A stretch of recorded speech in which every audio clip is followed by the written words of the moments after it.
Good morning students. आप लोगों को सभी को ये पता है कि इस टाइम जो कोरोना है जो इतना स्प्रेड हो रहा है उसके कारण हर स्कूल के अंदर कोचिंग क्लासेस जो हैं आपकी जो भी मे बी शायद कुछ टीचर्स ने कोचिंग क्लासेस स्टार्ट कर दी होंगी, बट इस टाइम बहुत हाई रिस्क पे हैं अगर आप कोचिंग जा रहे हैं या किसी के कांटेक्ट में हैं। तो इस टाइम ऑफलाइन क्लासेस ना हो और बच्चे घर पे ही रह करके पढ़ाई करें, जो स्टडी मटेरियल है उनको वहीं पर प्रोवाइड कराया जाए। उसके लिए आपको क्या दिए जा रहे हैं, लेक्चर प्रोवाइड कराए जा रहे हैं। ये दैट इज योर रिस्पॉन्सिबिलिटी कि आप उस टॉपिक को देख रहे हैं, आप उसे पढ़ रहे हैं या नहीं पढ़ रहे तो कितनी बार रिपीट आप उसे पढ़ चुके हैं, कितना अच्छा आपने नोट्स बनाया है, कितनी बार आप अपने नोट्स को पढ़ चुके हैं और कितने अच्छे से आपने क्वेश्चन के आंसर लर्न करने के बाद लिखे हैं। ये आप पे डिपेंड करता है। टीचर आपको घर पर चेक करने नहीं आ रहे हैं। ये आपकी रिस्पॉन्सिबिलिटी है कि टीचर ने जो भी पढ़ाया है वो हमने लिखा या नहीं लिखा। प्लीज टाइम पास मत करना कि ठीक है यार ये कॉपीज पता नहीं कब स्कूल खुलेंगे, चेक होंगी कि भी नहीं होंगी, इतना होमवर्क कौन चेक करेगा। आपकी सारी कॉपीज जो है ऑफलाइन क्लासेस स्टार्ट होते maybe August, maybe November, October, sorry October में तो शायद बोर्ड क्लासेस स्टार्ट होने के प्रॉपर चांसेस हैं। अगस्त में भी कहा जा रहा है कि हो जाएगी, नहीं होती है तो अक्टूबर लास्ट है, बिकॉज वैक्सीनेशन के चांसेस बढ़ गए हैं कि कोरोना का वैक्सीन बन रहा है। तो प्लीज रिस्क मत लेना कि टीचर चेक नहीं कर रहा है। आपकी कॉपीज चेक होंगी तो बेटर है कि जो समझाया जा रहा है वो नोट्स कॉपी में अच्छे से हो, राइटिंग अच्छी होनी चाहिए। कॉपी 250 टू 300 पेजेस की आपको बनानी थी, ठीक है। राइटिंग जहां आप अपना जो नोट्स बना रहे हैं, जो भी पॉइंट मैं यहाँ अंडरलाइन करती हूँ वो पॉइंट आपको पेंसिल से या किसी फर्दर कोई डिफरेंट कलर से, कलर पेन से, स्केच कलर मत यूज लेना बच्चों के जैसे स्केच कलर्स लिख रहे हो। कोई अलग कलर पेन, ग्रीन नहीं होना चाहिए और रेड नहीं होना चाहिए, उसके अलावा कोई सा भी कलर पेन आप यूज ले सकते हैं, ब्लैक ले सकते हैं, कोई और पर्पल कलर, बट ग्रीन और रेड कॉपी में यूज नहीं लेना है, ठीक है। अब आप लोगों का जो हमारा लेक्चर नंबर 5 है, हम लेक्चर नंबर 4 तक क्या कंप्लीट कर चुके हैं वो मैं एक बार आपको रिवाइज करा देती हूँ। हम लोगों ने इम्यूनिटी पढ़ ली थी कि एक ऐसा पावर है हमारी बॉडी में, कि हमारी बॉडी की एक ऐसी कैपेसिटी है जो फाइट करती है डिजीजेस से, पढ़ लिया था ना। सेकंड फिर हमने पढ़ा था टाइप ऑफ इम्यूनिटी भी होती है क्या, हाँ। एक तो हमको बर्थ से ही मिल जाती है जिसे हम इनेट कहते हैं, एक हम एक्वायर्ड करते हैं जो हमें बाहर से मिलती है, होता है ना। इनेट इम्यूनिटी जो मिल रही है वो डिफरेंट डिफरेंट बैरियर्स के साथ आती है, और जो एक्वायर की जाती है वो वैक्सीनेशन के थ्रू होती है। जो हम वैक्सीनेशन के थ्रू ले रहे हैं वो एक लॉन्ग टाइम तक रहती है और एक शॉर्ट टाइम तक रहती है। लॉन्ग टाइम तक रहेगी तो वो एक्टिव इम्यूनिटी कहलाएगी, शॉर्ट पे रहेगी तो वो पैसिव कहलाएगी। फिर हमने पढ़ा था कि इम्यून सिस्टम जो होता है उसमें डिफरेंट टाइप के ऑर्गन, सेल्स और बहुत सी टिश्यूज हो सकते हैं। अब जो हम पढ़ेंगे वो क्या है, अब हम जो पढ़ेंगे वो है WBC, कुछ टॉपिक एक जैसे मैंने आपको उसमें नोट लिखवाया था एक, वैसा ही एक स्टार बना के आपको एक पॉइंट और लिखना है, ठीक है। वो है WBC। क्या कहते हैं इनको, वाइट ब्लड कार्पस लिखना चाहो तो वो, नहीं तो सेल, वाइट ब्लड सेल। जो आपकी श्वेत रक्त कणिकाएं होती हैं, यानी कि जो आपकी बॉडी में ब्लड के अंदर फ्लो होने वाली WBC है, ये पूरा पॉइंट WBC से रिलेट करता है, यानी हाफ ब्लड ग्रुप पे तो अभी हम गए ही नहीं है। ये टॉपिक जो है वो किससे रिलेट करता है, WBC से। तो व्हाइट ब्लड सेल्स जो है वो किसको बनाती है, आपकी इम्यूनिटी को। हमारी बॉडी में एक दो तीन नहीं 5 तरीके की WBC आपको अभी स्टडी करनी है, कि 5 टाइप की WBC आपकी बॉडी में होती है, जिसमें आपको लिखना है एसिनोफिल्स, बेसो और न्यूट्रोफिल्स। फर्स्ट इज एसिनोफिल्स, ठीक है। सेकंड इज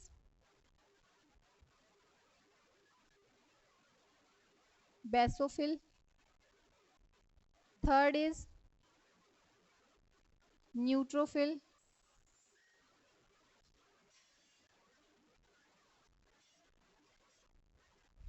एक हो गया एसिनो, एक हो गया बेसो, एक हो गया न्यूट्रो। फिर उसके बाद में जो बचता है दैट इज दी मोनोसाइट्स। क्या बचती हैं, लिम्फोसाइट्स एंड मोनोसाइट्स। तो फोर्थ जो है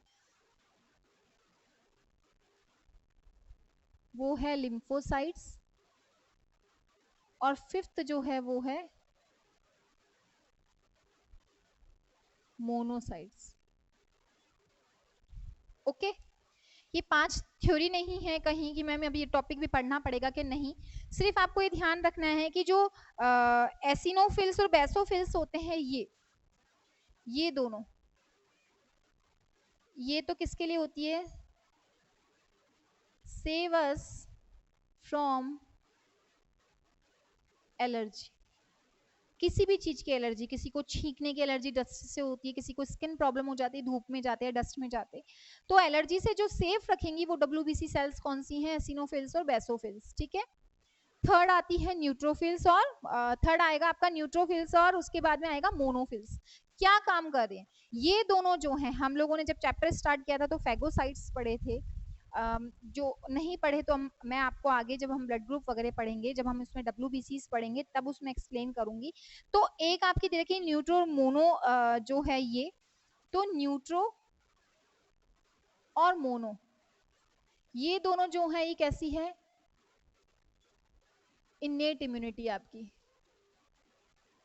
ये हमको बर्थ से मिलती है, हर छोटी मोटी बीमारी से लड़ने के लिए काम करती है मोनोसाइट सेल्स, और जो न्यूट्रोफिल्स होती हैं वो।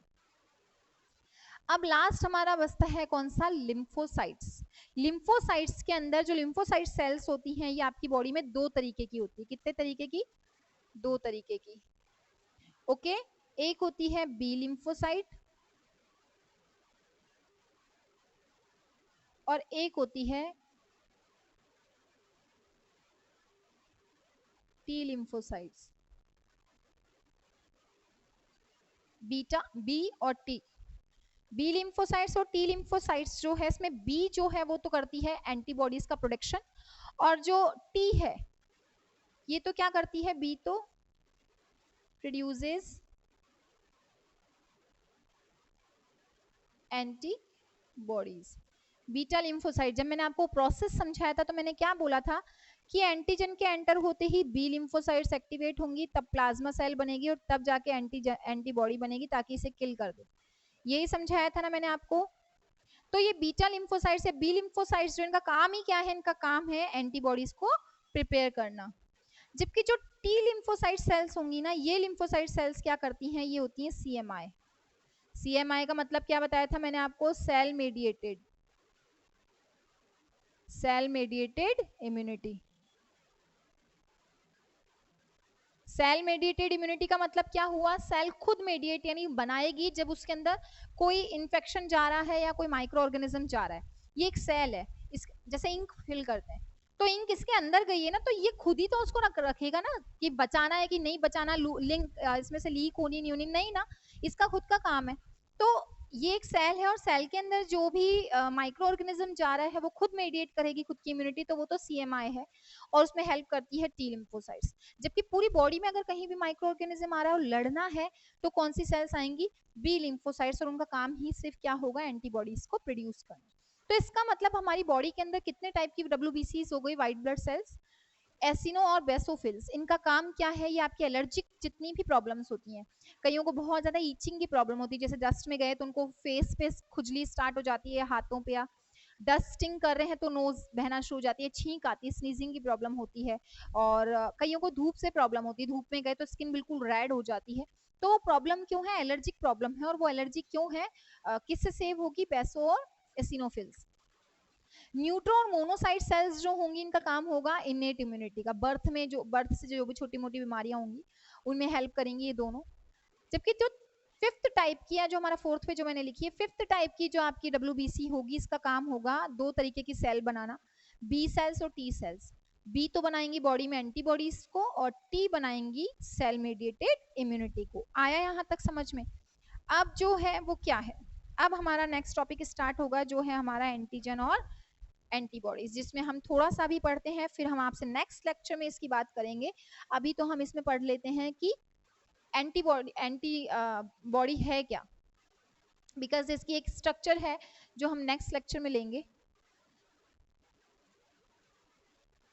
ये समझ में आ गया, मैंने आपको 2 बार रिपीट इसे एक्सप्लेन कर दिया है तो प्रॉब्लम नहीं आनी चाहिए।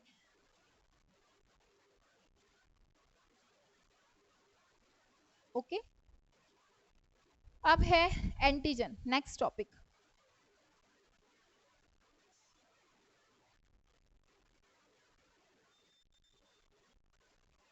एंटीजन क्या है, जब बॉडी के अंदर कोई भी माइक्रो ऑर्गेनिज्म जा रहा है, जिसे हम पैथोजन पैथोजन पैथोजन कह रहे हैं, वो क्या कर रहा है, वो एंटीजन कहलाता है। तो फर्स्ट तो इसका पॉइंट क्या बन जाएगा, पैथोजन और micro organism which are responsible for the production of pathogen or microorganism which are responsible for the production of antibodies। A B जहां भी लिखूंगी वो एंटीबॉडी है और ए जी जहां लिखूंगी वो एंटीजन होगा, ये चीज ध्यान रखना। तो एंटीजन क्या है, वो माइक्रो ऑर्गेनिज्म जिनके एंटर होने पे हमारी बॉडी क्या बनाए, एंटीबॉडीज को बनाए। ये फर्स्ट पॉइंट है। फिर है, अगर ये बॉडी में आ रही है तो ये एक्टिवेट कर देगी, किसको एक्टिवेट करेगा, it activate the B lymphocyte, करेगा ना भाई। ये जैसे एंटर होएगा, जैसे ये माइक्रो ऑर्गेनिज्म, ये आ गया कोरोना वायरस आ गया बॉडी के अंदर, जैसे एंटर हुआ कौन एक्टिवेट हो गया, बी लिम्फोसाइट्स। अगर पावरफुल इम्यून सिस्टम है तो ये एक्टिवेट होगा, ये एक्टिवेट होते प्लाज्मा सेल्स बनेंगी, फिर एक एंटीबॉडी बनेगी और वो कोशिश करेगी कि इस वायरस को किल कर दिया जाए। तो इसका मतलब जैसे ही वायरस एंटर हुआ यानी एंटीजन गया, it activates the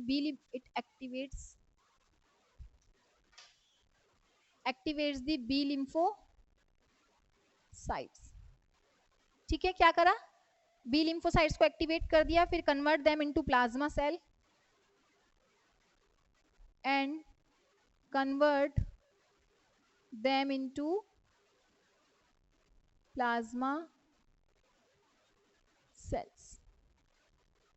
third point क्या बनना चाहिए, थर्ड पॉइंट है इसका कि इसमें एक पॉइंट होता है that is known as epitope. मैं आपको थर्ड पॉइंट में लिखा रही हूँ, अगर आप इसको अलग से लिखना चाहे तो चाहे आप हेडिंग डाल लो ऐसे एपिटॉप की, और अगर आप अलग से हेडिंग नहीं डालो तो मैं एक पॉइंट लिखा रही हूँ, उसी में मैं आपको एपिटॉप को अंडरलाइन करवा दूंगी। जब बॉडी के अंदर एंटीजन जाता है ना, जैसे आप लोग घर पे लॉक लगाते होंगे, तो लॉक का जो शेप होता है उसमें वही चाबी एंटर होती है, किसी भी चाबी से ताला खुल जाता है, नहीं ना, एक स्पेशल की होगी हर स्पेशल ताले की। एज इट इज जब बॉडी के अंदर क्या आएगा, एंटीजन, तो इसको किल करने के लिए विशिष्ट प्रकार की यानी स्पेसिफिक टाइप की क्या बनेगी, एंटीबॉडी बनेगी। यानी कि जैसा ताला आ रहा है वैसी ही चाबी बननी जरूरी, तभी लॉक सेट होगा ना। तो एपिटॉप क्या है, एंटीजन का वो पार्ट जो जाकर के एंटीबॉडी के साथ कनेक्ट होता है। आप कहोगे मैम फिर वो एंटर ही क्यों हुआ, उसको एंटीबॉडी के साथ कनेक्ट होना था, भाई वो खुद जाके एंटर नहीं कनेक्ट हो रहा, वो तो क्यों आया है, डिजीज करने के लिए। बट हमारी बॉडी क्या बना रही, बहुत सारी एंटीबॉडीज बना रही, तो ये एपिटॉप है। जैसे एपिटॉप इस शेप का है तो जो भी एंटीबॉडी बनेगी वो इस शेप की बनेगी कि इसमें फिक्स हो जाए और उसकी जो प्रोसेस है उसको स्टॉप कर दे। ठीक है, तो एपिटॉप क्या है, recognised by the immune system, एक ऐसा पार्ट एंटीजन का जो रिकॉग्नाइज किया जा सके यानी पहचाना जा सके, किसके थ्रू, आपके इम्यून सिस्टम के थ्रू, ताकि उसे मारा जा सके। The part of antigen which is, ये एंटीजन लिखा है मैंने, okay, which is recognised by immune system, जो आपके इम्यून सिस्टम के थ्रू पहचाना जा सके एंटीजन का, वो पार्ट क्या कहलाता है, एपिटॉप। नेक्स्ट इज ये इसके साथ में with which the antibodies are bind, जिसके थ्रू एंटीबॉडीज बाइंड हो जाएं, system with which the antibody binds to kill, to stop the functioning, उसके फंक्शन को स्टॉप करने के लिए जैसे ये एंटीजन एंटर हो गया, ठीक है, ये एंटीजन जैसे एंटर होएगा तो इसका वो पार्ट जिसको इम्यून सिस्टम पकड़ लेगी, यार कोई आ गई बाहर से, इम्यून सिस्टम ने इसको रिकॉग्नाइज कर लिया कि ट्रायंगल शेप का कुछ एंटर हुआ है, तो फटाफट से एक एंटीबॉडी बनेगी इस शेप की और ये जाके इससे बाइंड हो जाएगी। तो वो पॉइंट जहां पे एंटीबॉडी बाइंड हो जाए, एंटीजन का वो पार्ट जिसपे एंटीबॉडी बाइंड हो जाए, वो क्या कहलाता है, एपिटॉप कहलाता है। ठीक है, फिर लास्ट पॉइंट जो इसका बनता है वो क्या है, लास्ट पॉइंट इसका बनता है ये आज लेक्चर का लास्ट पॉइंट है, फिर इसके क्वेश्चंस जो क्रिएट हो रहे हैं वो मैं आपको बताऊंगी। इसमें नेक्स्ट पॉइंट है known as epitope.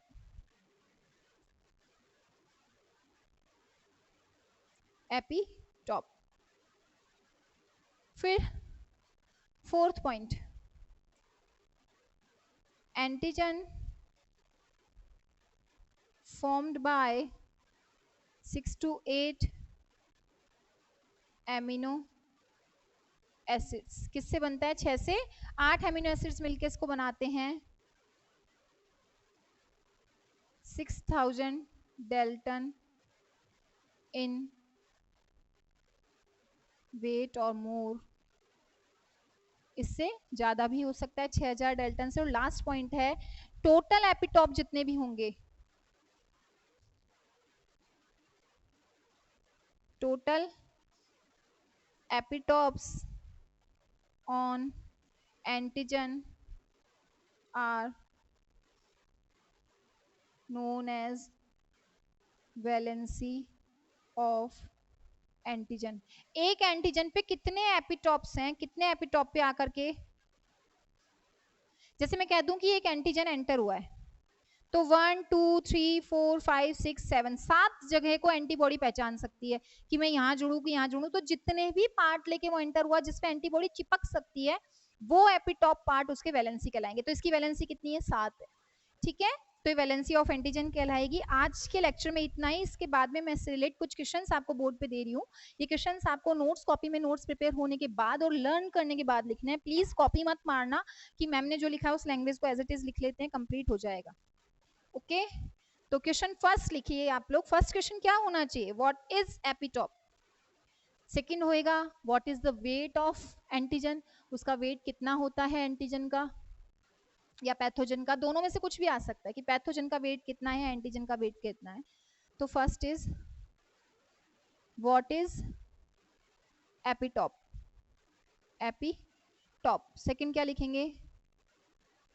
What is the weight of antigen, antigen का वेट क्या है? What is the weight of antigen. सभी को दिख रहा है, मैं बोल रही हूं साथ में। ओके, थर्ड क्वेश्चन क्या बनना चाहिए? What is the valency of, what is the valency of antigen. क्या है वैलेंसी एंटीजन की?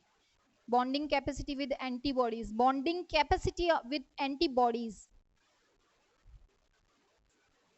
what type of lymphocytes, what type of lymphocytes are present